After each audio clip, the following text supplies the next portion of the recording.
Do you know me? Do you know me? Outcast? The highly successful, much-read and much-watched cottage industry known as Robert Kirkman is expanding its bloody reach on the small screen yet again, with the debut of the 10-episode first season of Outcast on Cinemax on June 3rd. Developed as a show and a comic even before the Kirkman-created comic series of the same name premiered in 2014, Outcast is some seriously creepy stuff.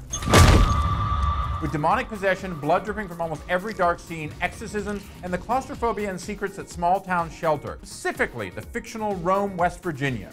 With premium cable able to pretty much go as hardcore as it wants, if that kind of horror is your thing, then Outcast is for you. But if you get squeamish, cover your hands, well, it might be a bit too much.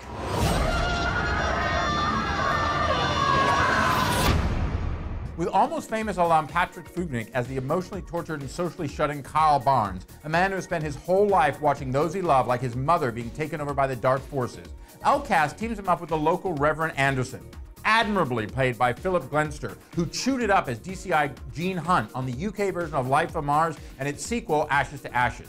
Our job is to help people resist the dark forces, Anderson tells Barnes, and in the spirit of less is more descriptively, that's exactly what they do, to varying results, with solid support from Wrenn, Schmidt, and David Denman.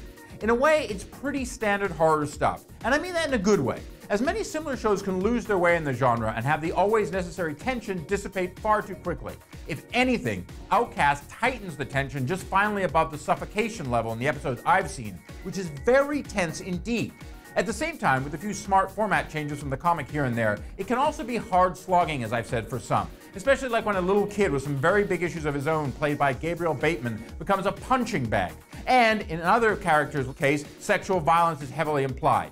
Now, having a built-in audience of brand Kirkman fans, curious Walking Dead heads, and devotees of the Outcast comic, the Circle of Confusion and Fox International Channel's produced Outcast the TV show seems like a pretty safe and smart bet for the ever-expanding Cinemax to snare more premium cable subscribers, which is its job.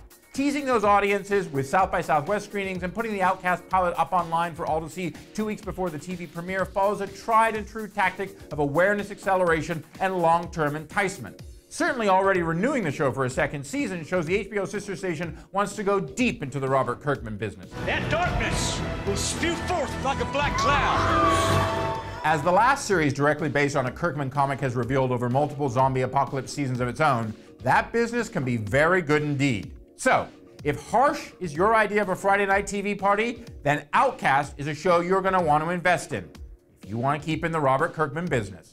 I'm Dominic Patton for Deadline Hollywood.